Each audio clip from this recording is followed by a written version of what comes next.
শেষ মুহূর্তে চট্টগ্রামে পশুর হাটে বেচাকেনা কিছুটা বেড়েছে। যথারীতি বড় গরুর চেয়ে মাঝারি গরুর চাহিদা বেশি। সংকট না থাকার পরও দাম অস্বাভাবিক চড়া বলে অভিযোগ ক্রেতাদের। কিনতে না পেরে অনেকে আছেন শেষ দিনের অপেক্ষায়।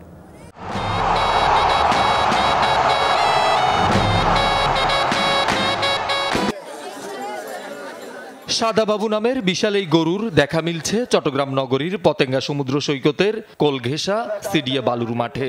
দাম 15 লাখ টাকা। একই বাজারে নজর কাটছে 18 মণ ওজনের একটি মহিষও। সিটাঙ্গের মধ্যে বড় করে এটার মধ্যে বড় করে নাই।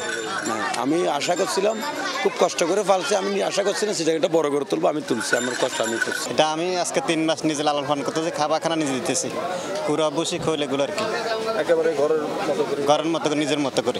12 লক্ষ টাকা চাইছি, আমি 8 লক্ষ টাকা, তার একটু বেশি হইলে দিয়ে দিব আর কি।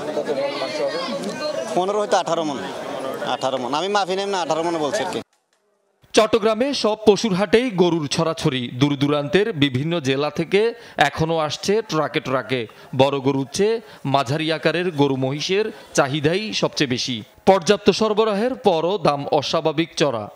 আমরা কুষ্টিয়ার থেকে আসছি, 14টা গরু আনছি, 7টা বিক্রি করি, আর 7টা আছে। বড় গরু আনছি, সেই জন্য ছোট গরুর দাম বেশি একটু, আর চাহিদা বেশি, আর বড় গরুর চাহিদা কম। এটা মানে 16,000 গরু বেচা কিনে, বড় গরু বেচা কিনে নাও। পাঠার পাশে 2,20,000 মূল্য, এখানে আছে মূল্য 170-80 এরকম কম মূল্য। হাতে সময় আর মাত্র একদিন। প্রথম দিকের তুলনায় বেচাকেনাও বেড়েছে। শেষ দিনের অপেক্ষায় বিক্রেতারা গরু ছাড়ছে না বলে অভিযোগ ক্রেতাদের। গরু 50,000 হবে, গরু ওরা 1,20,000, 80 এরকম বিক্রি করে। কেমনে বলবো, ডবল দাম বললে আমরা কিভাবে নেব? বেশ কয়েকটা দেখছি, কিন্তু আমাদের এটার থেকে আরো 10-15 হাজার বেশি। এখন একটু ধরে রাখছে, আর পরে দেখা যাবে এটা মানে একটু অ্যাডজাস্ট হয়ে যাবে। আমি অপেক্ষা করতেছি, টাকা লইলে ঘুরতেছি, ইনশাআল্লাহ যদি নসিবে মিলে আর কি। নইলে অনেক সময় বেশি দিয়ে কিনতে হয়, আবার অনেক সময় দিয়ে গেছি।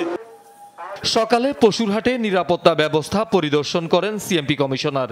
এবার চাঁদাবাজি বন্ধ হয়েছে বলে দাবি তার।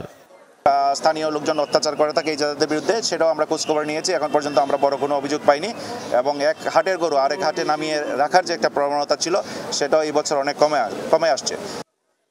শহীদুল সুমন, যমুনা নিউজ, চট্টগ্রাম।